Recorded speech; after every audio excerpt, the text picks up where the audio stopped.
Hello and welcome to PBCJ Presents, our weekly current affairs discussion program where we look at topics affecting Jamaica land we love. I'm your host, Maya Chung. This week, our topic is health and the negative impacts of salt. Joining me on this very important issue is Dr. Suzan Soares-Wynter of the Caribbean Institute for Health Research, and its overuse, I gather, are not things that persons, not just Jamaicans, are supposed to be doing. The overuse of salt, because I don't think it is salt in and of itself. Give me some information, if you can, about, I think most Jamaican people think salt is normal. When did salt become the enemy? Right. So salt is, we hear about salt, but it's actually sodium that is a problem. And salt, we know table salt, and that's made up of what they call sodium chloride. So it's really the sodium that is there that bothers us. But sodium is found in nearly every food. So naturally, fruits, vegetables, meats, meaning products have sodium. Naturally occurring in those. Salt is in most sodium. Right. Where it becomes a problem is when we now add it to food. So we have like added salt. So the most common way that we eat sodium is through table salt. Things like MSG, monosodium glutamate, baking soda. A lot of foods have preservatives containing sodium. And because so many of those foods have sodium in there when we eat it, then it's more than what our body needs. I am confused. I'm getting cross-referenced or cross-threaded because you said sodium is what is the danger point. And the excessive use of this natural. So if I eat a piece of yam, sodium in there. And if I have a grape, sodium is in it. Mm-hmm. And if I have an apple, sodium is in it. Now, what has become the issue is that mankind has started to overpack. So if I just went out, picked a couple of grapes, I'd be cool. But that's not what's happening. Correct. So as I said, nearly everything has sodium. So your body needs sodium. So it's not a nutrient that you don't need. Your body does need sodium. What do we need it for? Just for normal functioning. So how your body regulates its blood pressure, how your fluids in your body, how we retain fluids. We need fluids in our body to help move nutrients around. So sodium is an important part of that process.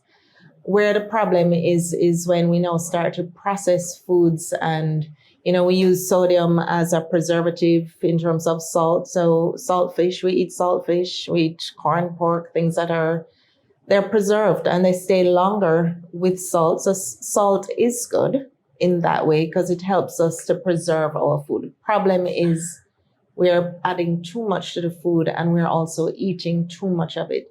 So yes, it's okay to have the food in a natural form, as you've just said. So the grapes, the yams, everything that has it naturally, that amount is fine.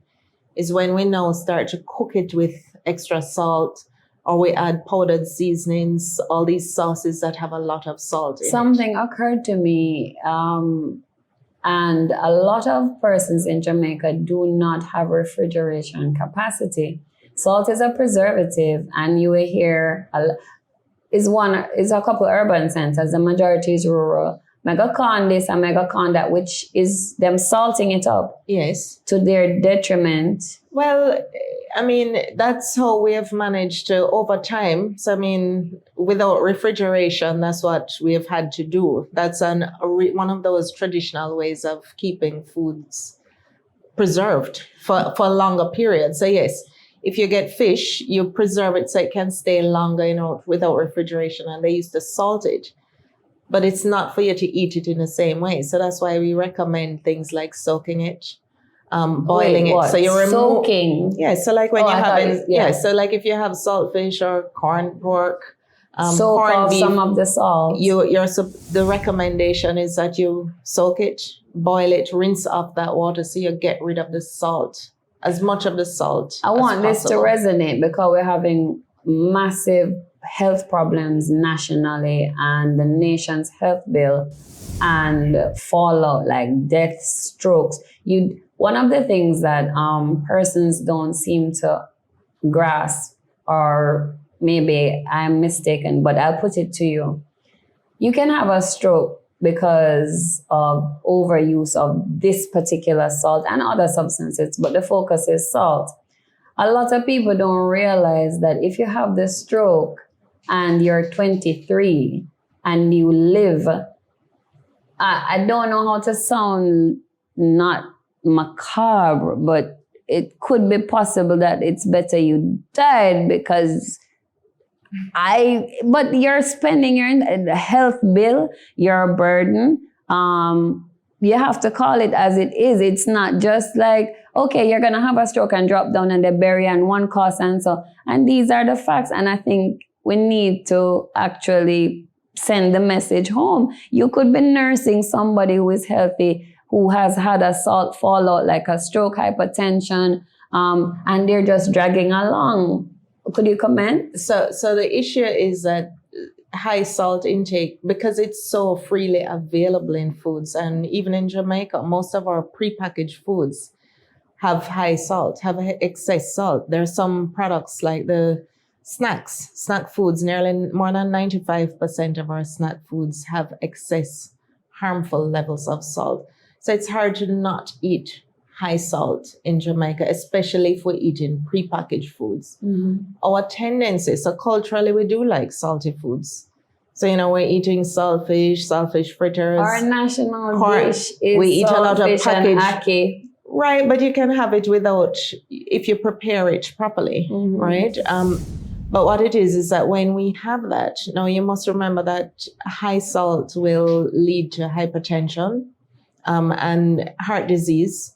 And that's actually the leading killer for adults, not just globally, but in Jamaica. So 1 in 3 Jamaicans is hypertensive. All right. And many of us don't even know that we have high blood pressure. Hold that point. At this juncture, we take a break. You're watching PBCJ Presents. We're looking at the issue of the negative impacts of salt. Stay with us. We'll be right back.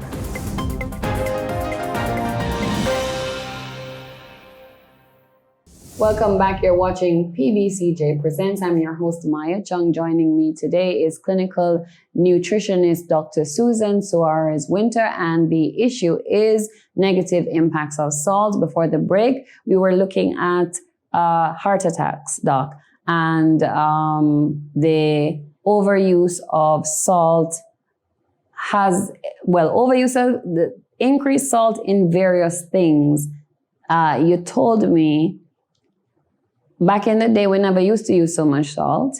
And over the period of possibly the last decade, at the very minimum, salt use has increased in things like the snacks, as you were saying. Continue on that point for me, please. So going from a traditional diet where people ate a lot of fresh fruits, vegetables, and we didn't really have all these sauces, we didn't have things like ketchup and jerk sauce. Even jerk seasoning would have been naturally made back then, but now everything is preserved, prepackaged, and it has not just added salt, but also preservatives. And so more and more we are reliant on ultra processed foods, which just have a lot of salt and sodium products, right? And so that intake, and because everything we're eating, so we're eating a lot more fast food. And isn't it then, when we go back to the question I asked you about persons who just economically don't have it and they will preserve with corning and traditional methodologies, now that you've opened up this idea in my head, persons who can buy canned beef or canned products, I don't want to call any brand names, but the canned products are full of preservative and added salt. Yeah, and then that in terms of mass dissemination, right. A lot of people have to just buy cheap food in order to feed their families. It's not just cheap food, because I think people are under the misconception that packaged foods are cheaper than the fresh foods. But if you bought fresh fruits and vegetables, that's much cheaper than you having to buy something that has been manufactured and processed. Right. So, even fresh meats, that it's much better to buy fresh meats rather than what you would buy in, say, yes, the good old corned beef that is very high salt. And yes, saltfish is still a very good protein source. So, and yes, it comes salted, but what you want to do is encourage people to soak it, boil it, and remove most of the salt. So you still get a very good product at the end, but it is to remove the salt. Because as we're saying, too much salt can lead to high blood pressure. And high blood pressure can lead to things like heart attack, stroke, heart disease. It can even affect people who have diabetes. It can affect persons, just how much fluid you retain. And yes. Fluid retention does what precisely? Well, it just shows that you have an imbalance in your body fluids. Mm-hmm. And so it can cause issues. Various various lymph issues, nodes and stuff like that. Everything, just how your body. Just think of your heart being your main circulation pump, And so, if it is that your blood pressure goes up, and heart disease is a leading killer, not just globally but here in Jamaica. So, most people will either have a disability or death due to heart disease that can be tied right back to just having too much salt.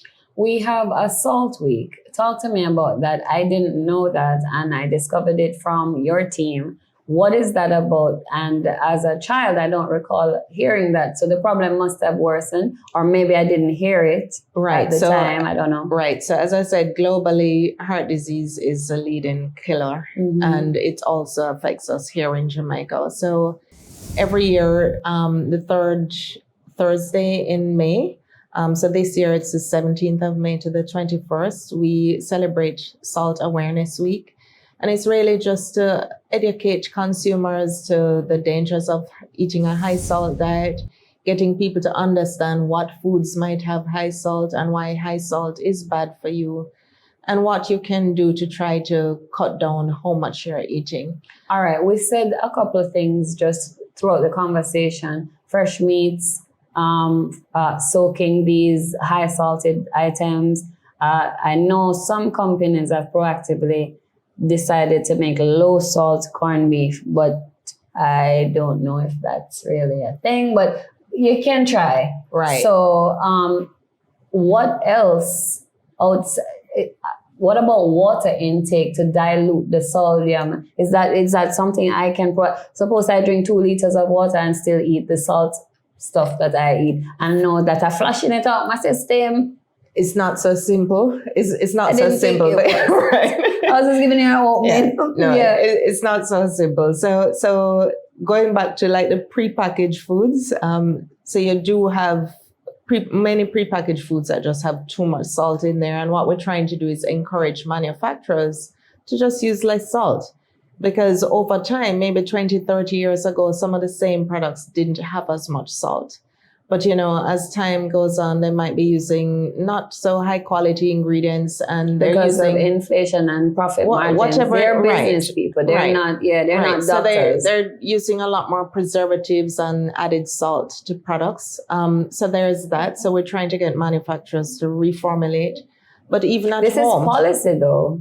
Yes, so that's why we want people to start reading their food label. But in Jamaica, we want to update our food labeling system so that we can make sure that the nutrition facts around salt and other harmful nutrients like added sugars and trans fats can be included on our food label and a comprehensive ingredient listing so we can know what is actually in our foods. Let me ask you, the Caribbean Institute for Health Research, are you on any advocacy team or grouping that is speaking with the policymakers, and you know where the policymakers are to have these things happen? Yes, so absolutely. So currently we work very closely with the Heart Foundation of Jamaica, and they have done a lot of work in advocacy, not just around heart health, but even things like tobacco control. And so they are the prime advocacy groups that are celebrating and getting people aware on Salt Awareness Week, and even World Hypertension Day, which I believe is the 17th of May, right? And so, we work very closely with them to help provide our technical and research support to the work that they're doing. And just going out there to get consumers aware of just the dangers of salt and how important it is for heart health. And at this juncture, we take a break. You're watching PBCJ Presents. I'm your host, Maya Chung. My guest is clinical nutritionist, Dr. Suzan Soares-Wynter. Our topic for discussion is salt and its negative impacts. Stay with us. We have more when we return.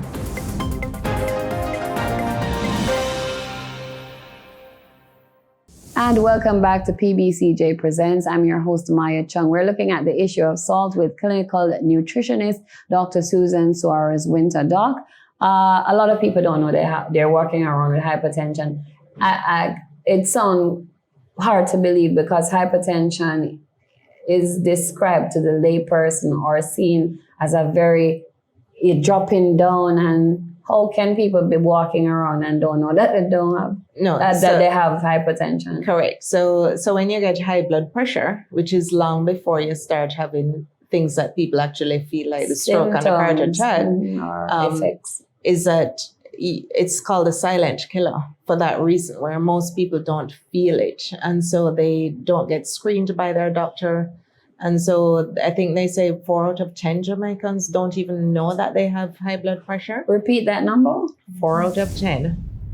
That's 40%. Right. So 40% of us don't know that we actually have high blood pressure. And it's actually more men than women. And maybe that's just because more women are likely to go to the doctor to find out these things. And you get pregnant, so they check you for a raft of things. And yeah. Correct. So many of us don't even know we have it. Many of us don't control it. So even if we know we get diagnosed with it, many of us may not even continue to take the medication because we're not feeling anything. And people get it. And by the time you're feeling the effects of high blood pressure is unfortunately when many people are either having a stroke or a heart attack, and many of those things are irreversible and Jamaicans, and can be fatal. Yes, and Jamaicans are notorious for getting the medication, feeling better after 3 days. I don't need these anymore. Right. And sometimes because your blood pressure is so high, when you start taking your medication, it may cause a little dizziness first, but that's because your blood pressure is so high. So they feel funny and they throw the pills out again. And so they think that something is wrong, so they stop taking a medication. So yes, one of the first things we want people to do is actually get screened. Where do we go to get screened? Give us some information. You can go to your physician. Many clinics, most clinics, any clinic out there will measure your blood pressure is one of the first things you measure. At the Heart Foundation of Jamaica, they do offer free screening for you to come in and get your blood pressure checked. So the first thing we want people to do is actually just know your numbers. Get screened. Don't wait till you think you're feeling something. It has nothing to do with a headache or feeling lightheaded or fainting. Right. You know what I noticed? Pre-COVID, we used to have these little health check centers at my supermarket. I could get my blood pressure. They ramped up to stick you to check for cholesterol and diabetes. Mm-hmm. That went away. No, it's still. It came back? No, it's still there. Many supermarkets and pharmacies, it's still there. I mean, a nurse is there. Most schools, if a nurse comes in, or a clinic, most clinics, you can get your blood pressure checked. Mm-hmm. So I mean, and yes, at the Heart Foundation, you can come and get your blood pressure checked there. So what the first thing we want is for people to actually just know their numbers. And then the second thing is their numbers is kind of complicated to some people. So it's 120/80. You're talking about the blood pressure numbers. Right. So your blood pressure numbers, and a doctor will explain or a health professional will explain whether you're hypertensive, whether your blood pressure is high, or if you know that you're nearly getting there. If you have a family history of high blood pressure, so if you know your parents or grandparents had it, you are likely at risk of it. If you're overweight, and a lot of people think because they're slim. If you smoke, if you drink, if you're inactive, there are several risk factors for people think only fat people have high blood pressure. Right. So there are lots of misconceptions. Correct. You have some data as at 2023. Is it resident in Jamaica or global data that I'd like you to share with our audience at this time? Right. So the first set of data was we did at CAIHR. We had a Jamaica Health and Lifestyle Survey, which was done in 2016, 2017, which is the one that showed that we a lot of us, 1 in 3 of us, is hypertensive in adults, and that our salt intake is very high. We are currently undertaking a study with Professor Trevor Ferguson in association with the Ministry of Health and Wellness that is looking at the knowledge, attitudes, and practices of Jamaicans with salt consumption. So what we're doing is measuring the salt in restaurant foods. This is currently going on? Currently going on now, so it's not quite finished. Looking at how much salt is in the foods that we eat outside. So in restaurants, fast food, box lunch. When this wraps up, because it would have a good measurement period. I don't know, but I assume a good measurement period. But when you wrap it up, if you find a good display of what is not to be there, is action really going to be taken? Well, we're hoping so. So it's in collaboration with the Ministry of Health and Wellness. So one of the first outcomes really is that we want to be able to just see, get an update of how much we're eating, because our diets have changed so much. I want to say, what are we eating? Where are we getting most of the salt from? Mm-hmm. And hopefully it will help to develop something, just initiatives or policies. So yes, getting policies in place, just like how we have a school nutrition policy, but getting policies in place to encourage and motivate people to reduce their sodium consumption. It's going to be hard, don't you think? When businesses hear that, so-and-so, and people come to the business because the thing tastes right, and they've been using this or so, and then they cut it out, and this tastes, how we are. But, I think Jamaicans, we have to start thinking about our personal health. Because at the end of the day, if you get sick, you're the one that is going to be affected. Your family is affected. And people are living longer, so you're going to have to live with it longer, and it's expensive. People are living longer, but they're living longer sicker. That's what I mean, poor health. And it's also very expensive to treat these illnesses. I think most of our health budget, and we're just coming out of COVID, and they show that people with underlying conditions like heart disease were more at risk of COVID. So the really first thing is to just get an idea of what your blood pressure status is, to see if you are one of those, the 1 out of the 4 to 10 people who are walking around with high blood pressure. Also look at what you're eating. Are you the type that you're adding salt at the table? You're adding all kinds of, ketchup and seasoning, powder seasoning, and are you having a high salt diet? So you want to actually look to see, are you at risk, and see how you can cut down, because as I said, it's a silent killer. Salt is everywhere in our diet. We want to try and encourage people to, try and get manufacturers to understand that, we might like the salty food, but maybe cut it back. You can contact definitely the Heart Foundation of Jamaica and look at their website. They have social media that you can look at. Also, the Ministry of Health and Wellness will also have information on just salt awareness and just the issues relating to salt. And any health professional, dietitians, nutritionists, nurses, your physician, who can give you an idea of whether it is that you have high blood pressure, or, a dietitian or a nutritionist will give you an idea on foods you can eat to reduce your salt intake. You've been watching PBCJ Presents. I've been your host, Maya Chung. The topic has been negative impacts of salt and what they do and the toll they take. My guest has been Dr. Suzan Soares-Wynter, clinical nutritionist. And you can follow us on our social media at PBCJamaica. Thank you for watching. Stay tuned.